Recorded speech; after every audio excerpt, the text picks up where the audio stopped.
नमस्कार, मेरा नाम है डॉक्टर पुरु धवन और आज इस वीडियो में हम बात करने वाले हैं किडनी फेलियर के सिम्टम के बारे में। यानी जब किसी की किडनी खराब होनी शुरू होती है तो उसकी बॉडी में ऐसे कौन-कौन से संकेत पैदा होते हैं जिसे देखकर कोई भी पहचान सकता है कि मेरी बॉडी के साथ, मेरी किडनी के साथ कुछ ना कुछ गलत चल रहा है। किडनी हमारी बॉडी में बहुत इंपॉर्टेंट काम करती है, वो हम सब जानते हैं। हमारे ब्लड को साफ करना। ब्लड को साफ करके उसमें जितना भी वेस्ट मटेरियल होता है, उसे यूरिन के साथ बाहर निकालने का काम हमारी किडनी करती है। ये हम सब जानते हैं। मगर आप ये नहीं जानते कि किडनी इसके अलावा और क्या काम करती है। किडनी हमारी बॉडी के अंदर बीपी को रेगुलेट करती है, यानी बीपी आपका मेंटेन करने का काम किडनी कर रही है। हमारी बॉडी के अंदर ब्लड बनाने का काम भी किडनी करती है। वो एक हार्मोन रिलीज करती है, एरिथ्रोपोइटिन, जिसकी वजह से ब्लड बन पाता है। हमारी बॉडी में जो विटामिन डी हम धूप से लेते हैं, खाने से लेते हैं, उसको एक्टिवेट करने का काम भी हमारी किडनी करती है। कहने का मतलब ये है कि किडनी को जब भी किसी टाइप का नुकसान होगा तो ये जितने भी काम मैं आपको बता रहा हूँ उनमें किसी न किसी टाइप की दिक्कत पैदा होनी शुरू हो जाएगी और उसी के हिसाब से हमारी बॉडी में सिम्टम भी पैदा होने शुरू होते हैं। किडनी जब खराब होनी शुरू होती है तो इनिशियल स्टेज में सिम्टम हमें नहीं देखने को मिलते। क्यों नहीं देखने को मिलते? क्योंकि किडनी के पास अपनी खूबी होती है अपने फंक्शंस को बढ़ा लेने की, और इनिशियल स्टेज में सिम्टम ना मिलने की वजह से क्या होता है कि किडनी पीछे से खराब होती जा रही है, होती जा रही है, होती जा रही है, और जब सिम्टम आते हैं तो किडनी 70 to 80% खराब हो चुकी होती है और वहां से उसे ठीक कर पाना, उसे कंट्रोल कर पाना मुश्किल होता चला जाता है। तो अगर हमें इनिशियल स्टेज में पता लग जाए कि किडनी को नुकसान हो रहा है तो हम उतनी तेजी से उस पर एक्ट करते हुए अपनी किडनी को बचा सकते हैं। तो चलते हैं सबसे पहले सिम्टम के ऊपर जो किडनी हमें देती है जब उसे खराब होना शुरुआत होती है, और वो है यूरिन में प्रोटीन का आना। अगर आप यूरिन पास करने जाते हो और यूरिन पास करते समय आप देखते हो कि वहाँ पे बहुत ज़्यादा झाग बन रही है, यूरिन बहुत गंदा आ रहा है, ट्रांसपेरेंट नहीं आ रहा, उसमें अजीब सी स्मेल आ रही है, उसका कलर थोड़ा-सा आपको डिफरेंट लग रहा है, तो हो सकता है कि आपकी किडनी खराब हो रही है और आपकी किडनी खराब होने की वजह से आपके यूरिन के अंदर प्रोटीन लीक आउट हो रहा है, जिसकी वजह से यूरिन का कलर, उसकी ट्रांसपेरेंसी में फ़र्क आ रहा है, झाग ज़्यादा बन रही है। तो इस सिम्पटम को कभी भी निग्लेक्ट नहीं करना चाहिए, क्योंकि अभी आपका क्रिएटिनिन बढ़ना शुरू नहीं होगा मगर यूरिन में प्रोटीन आना पहले शुरू हो जाता है और ये कई साल पहले भी शुरू हो जाता है।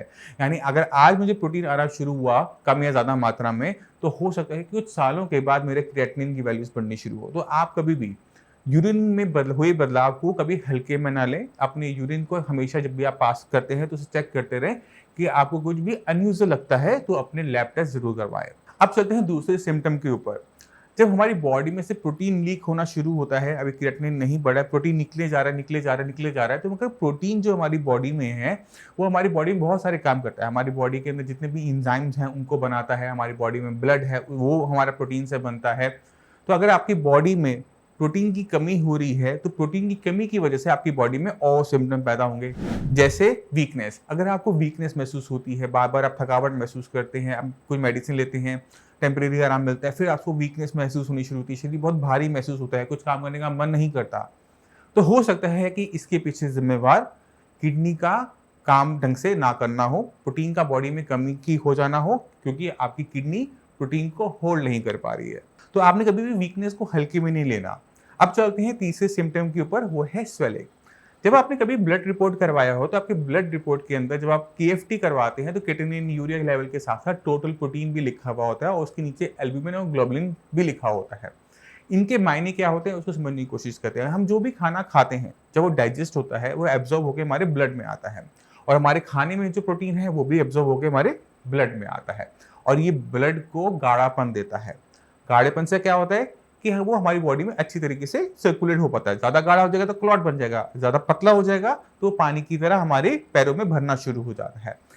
किडनी फेलियर पेशेंट के अंदर हमें स्वेलिंग देखने को मिलती है, और ये स्वेलिंग क्यों आती है उसे समझने की कोशिश करते हैं। जब आपकी यूरिन में से प्रोटीन निकल रहा था, आपकी बॉडी में प्रोटीन की मात्रा कम होनी शुरू हो गई, आपका टोटल प्रोटीन मतलब शरीर के अंदर जो प्रोटीन है वो कम होना शुरू हुआ, तो खून थोड़ा सा पतला हो गया। पतला होने की वजह से हमारी जो वेसल्स होती हैं, आर्टरीज होती हैं, वेन्स होती हैं, जो ब्लड को एक जगह से दूसरी जगह ले जाती हैं, उसे होल्ड नहीं कर पाती क्योंकि उनके अंदर छोटे-छोटे छेद होते हैं।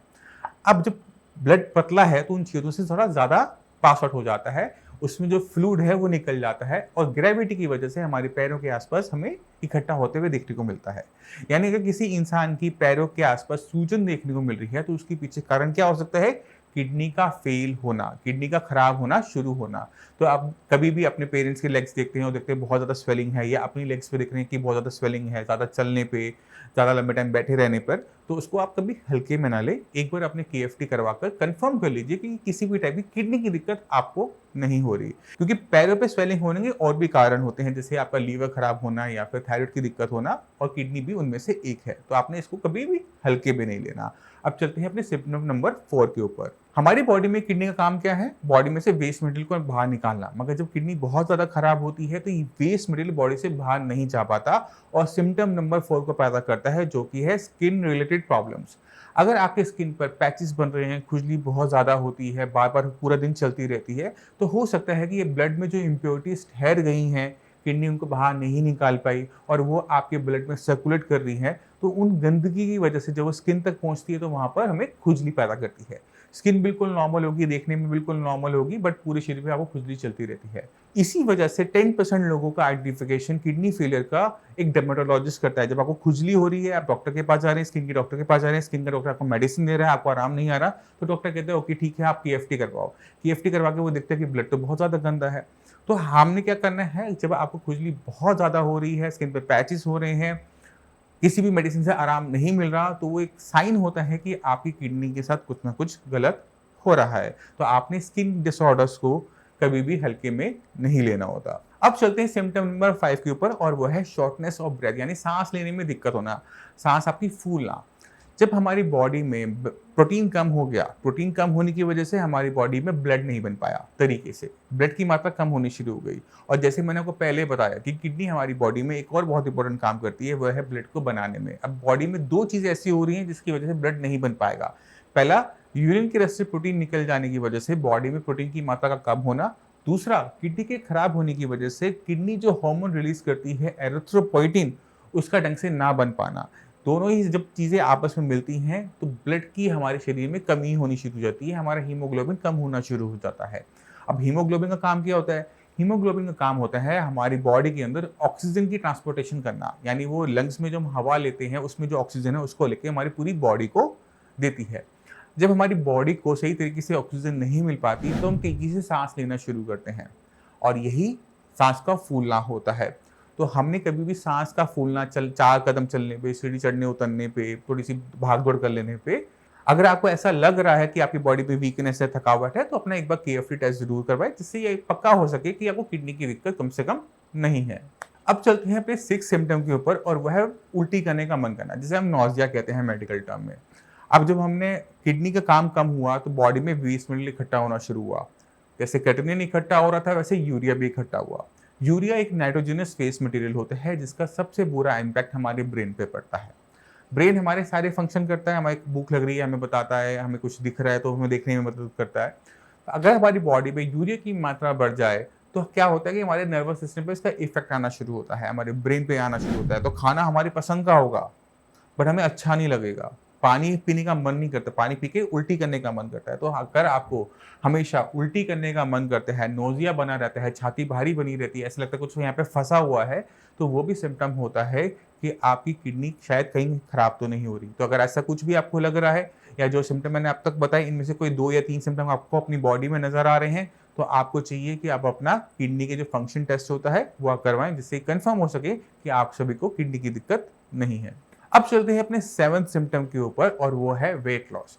अगर आप खाना ढंग से खा रहे हैं बट आपके शरीर को लग नहीं रहा, आपका वेट लूज होता जा रहा है, तो उसके पीछे रीज़न हो सकता है कि जो प्रोटीन आपके यूरिन से बाहर जाता है उसकी वजह से आपकी बॉडी में वीकनेस जनरेट हो रही है। जो आप खाना नहीं खा रहे उसकी वजह से आपकी बॉडी उसको रीगेन नहीं कर पा रही और आप अपना वेट लॉस करते जा रहे हैं। तो आपकी जो मांसपेशियाँ हैं वो पतली होनी शुरू हो जाएगी, शरीर में कमजोरी होनी शुरू हो जाएगी, हड्डियाँ नजर आनी शुरू हो जाएगी। तो अगर ऐसा कोई भी सिम्टम आपको बॉडी में नजर आ रहा है तो हो सकता है कि ये भी आपकी किडनी की वजह से हो रहा हो। अब चलते हैं अपने 8th सिम्टम के ऊपर, जो कि मैं बहुत अच्छी तरीके से एक्सप्लेन कर चुका हूँ। वो है शरीर में खून की कमी, जिसे हम एनीमिया कहते हैं।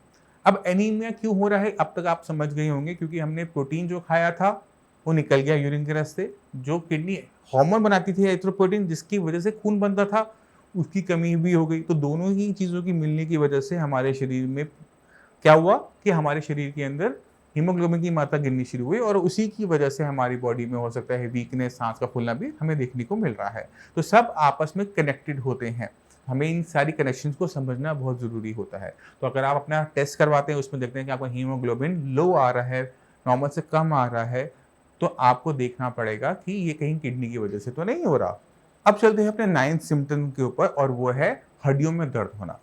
अब हड्डियों में दर्द और किडनी का क्या रिलेशनशिप है, इसे समझना थोड़ा-सा मुश्किल हो सकता है। किडनी हमारी बॉडी में एक बहुत इंपॉर्टेंट काम करती है कि वो विटामिन डी जो हम खाने से लेते हैं, धूप से लेते हैं, उसे एक्टिवेट करने का काम। यानी जो हमने धूप ली थी, खाना खाया था, वो सीधा हमारी हड्डियों को मजबूत नहीं करता। उसके बीच में किडनी काम करती है कि विटामिन डी जो हमारे शरीर में आया, उसको काम करने लायक किडनी बनाती है। अब ये जो किडनी का काम है, अगर किसी वजह से भी ना हो तो क्या होगा? विटामिन डी तो शरीर के अंदर है, बट वो एक्टिवेट नहीं हो पा रहा। अब जब तक वो काम करने लायक नहीं बना, वो एक्टिवेट नहीं हुआ, तो हमारी हड्डियाँ मजबूत हो पाएँगी? नहीं हो पाएँगी। जब हमारी हड्डियाँ मजबूत नहीं हो पाई, तो हमें हड्डियों में दर्द महसूस होगा? यस, यही सिम्पटम है, क्योंकि अगर हमें हमारी कमर में दर्द हो रहा है, हमारी पैर की हड्डियों में दर्द हो रहा है, विटामिन डी आप ले रहे हो और वो पूरा नहीं हो पा रहा, आपका शरीर के अंदर जो दर्द है वो नहीं जा पा रहा, तो उसके पीछे रीज़न हो सकता है कि आपकी किडनी जो आप विटामिन डी ले रहे हैं, वो काम नहीं कर पा रहा। तो हमने क्या करना है, ऐसे सिम्पटम के अंदर हमने अपना केएफटी टेस्ट करवाना है और कंफर्म करना है कि हमारी किडनी को किसी टाइप की दिक्कत तो नहीं है। अब चलते हैं अपने 10th सिम्पटम के ऊपर और वो है ठंड बहुत ज़्यादा लगना। अगर गर्मी के मौसम के अंदर फैन चलने पर भी आपको ठंड लगती है, तो आप इसे हल्के में ना लें। विटामिन डी की कमी की वजह से, शरीर में कमज़ोरी होने की वजह से किडनी फेलियर के जो पेशेंट होते हैं, वो ठंड को बर्दाश्त नहीं कर पाते। उनके हाथ पैर हमेशा ठंडे बने रहते हैं और गर्मी के मौसम में भी ठंड लगती है और सर्दी के मौसम में उनके लिए जान निकलनी शुरू हो जाती है, क्योंकि उनसे ठंड बर्दाश्त नहीं होती। अभी टेम्परेचर बहुत ख़राब नहीं होगा, बहुत ठंडा नहीं होगा, बट उनसे बर्दाश्त नहीं होता। अब ये क्यों होता है, इसको भी जानने की कोशिश करते हैं। किडनी फेलियर पेशेंट की बॉडी के अंदर जो पेरिफेरल ब्लड सर्कुलेशन होता है, यानी जो हमारी उंगलियों की तरफ जाता है, हमारी बॉडी से बाहर की तरफ जाता है, हमारी टांगों की तरफ जाता है, वो कम हो जाता है। हमारा सेंट्रल जो हमारा ब्लड सर्कुलेशन है वो ठीक चल रहा होता है, बट हमारा पेरिफेरल डाउन हो जाता है। इसकी वजह से क्या होता है, हमारे हाथ पैर ज़्यादा ठंडे बने रहते हैं, खून की गर्माहट वहाँ पहुँच नहीं पाती, हम अपने शरीर से जो गर्माहट है बाहर अपने हाथों से ले नहीं पाते और इसी वजह से पेशेंट को बहुत ज़्यादा ठंड का एहसास होता है। अब चलते हैं सबसे इम्पोर्टेंट अपने सिम्पटम के ऊपर और वो है हाई ब्लड प्रेशर। अब हम ये जानते हैं कि जो 40% जो किडनी फेल होती है वो हाई ब्लड प्रेशर की वजह से होती है। मगर हमें ये भी जानना ज़रूरी है कि जब किडनी खराब होना शुरू होती है तो भी पेशेंट की बॉडी के अंदर बीपी हाई रहना शुरू कर देता है। क्यों रहना शुरू करता है? क्योंकि बीपी को कंट्रोल करने के 3 ऑर्गन होते हैं, हमारा ब्रेन, हार्ट और तीसरा है किडनी। जब हमारी किडनीज़ में किसी भी टाइप का इम्पैक्ट आता है तो ये तीनों में से एक ऑर्गन भी खराब हुआ या उसको अपने ढंग से काम नहीं कर पाया, तो हमें क्या देखने को मिलता है कि बीपी बढ़ना शुरू हो गया। यानी किडनी खराब नहीं हुई, किडनी खराब होने से पहले बीपी बिल्कुल ठीक था, मगर जैसे-जैसे किडनी खराब होती चली गई, बीपी शूट अप करता चला गया और जैसे-जैसे बीपी बढ़ता चला गया, किडनी की कंडीशन और खराब होती चली गई। तो इस बड़े बीपी को कंट्रोल करना हर किसी पेशेंट के लिए ज़रूरी होता है और ये संकेत होता है। अगर आपका बीपी बढ़ा हुआ है, यूरिन में प्रोटीन आ रहा है, बॉडी में वीकनेस महसूस हो रही है, खून नहीं बन रहा है, अगर ये सारे सिम्पटम आप अपनी बॉडी में देखने को मिल रहे हैं इकट्ठे एक साथ, तो ये सिम्पटम है कि वो साइन है कि आपकी किडनी को नुकसान हो रहा है। तो जितने भी सिम्पटम हमने अब तक डिस्कस किए, ये जब आपको इकलौता एक मिलता है तो दिक्कत बहुत कम देखने को मिलती है। मगर अगर आपको ये मल्टीपल एक साथ देखने को मिल रहे हैं, कोई 2 या 3 सिम्पटम देखने को मिल रहे हैं, जैसे आपको मसल्स में क्रैम्प देखने को मिल रहा है, थकावट देखने को मिल रही है, भूख खत्म होती जा रही है, वो देखने को मिल रहा है, तो ये जो सिम्पटम साथ-साथ आ रहे हैं, वो शो करता है कि किडनी के साथ गलत हो रहा है। तो ये जो सिम्पटम मैंने आपको बताए, ये बहुत जनरल है। अगर आप इन्हें एक-एक करके देखोगे, तो ये बहुत जनरल है। इनको देख के कोई सीधा नहीं कह सकता कि आपकी किडनी खराब हो रही है। इसी वजह से किडनी फेलियर के साथ सबसे बड़ी दिक्कत क्या होती है कि ये मिसडायग्नोस हो जाता है। यानी कि आपको खुजली हो रही है तो आप क्या कहोगे कि मुझे खुजली की दिक्कत है, आप ये नहीं कहोगे कि मुझे किडनी की दिक्कत है। अगर आपको थकावट हो रही है तो कहोगे ये थोड़ी सी थकावट ही हो रही है और ज़्यादा कुछ नहीं हो रहा। अगर भूख नहीं लग रही तो क्या कहोगे कि मेरा पेट खराब चल रहा है, आप ये नहीं कहोगे कि मेरी किडनी खराब हो रही है। तो अक्सर पेशेंट की बॉडी बता रही होती है कि बॉडी के साथ कुछ ना कुछ गलत हो रहा है, बट उसको हम रिलेट नहीं कर पाते किडनी के साथ। तो आपने ध्यान क्या रखना है, तो ये जो 11 सिम्पटम मैंने आपको बताए हैं, इनमें से अगर कोई 2 या 3 सिम्पटम भी आपको अपनी बॉडी के अंदर नज़र आ रहे हैं, तो आप उसे हल्के में नहीं लेंगे। तो मैं उम्मीद करता हूँ इस वीडियो से आप समझ गए कि जब हमारी किडनी खराब होती है तो हमें किस-किस टाइप के साइन एंड सिम्पटम देती है और इन साइन एंड सिम्पटम का क्या मतलब होता है। अगर फिर भी आपको ना समझ में आया हो, हमारे डॉक्टर्स हमेशा अवेलेबल्स होते हैं। अगर आप किडनी फेलियर के पेशेंट हैं, तो हमारे डॉक्टर्स को कॉल कर उनसे आप पूरी राय ले सकते हैं, पूरी जानकारी ले सकते हैं कि किस तरह से आप अपने क्रिएटिनिन वैल्यू को, यूरिया वैल्यू को डाउन कर सकते हैं, किस तरह से आप अपनी किडनी को आगे खराब होने से रोक सकते हैं। अब इसी के साथ आप सभी मैं चलने की आज्ञा चाहूँगा। मिलते हैं अगली वीडियो में, तब तक के लिए नमस्कार।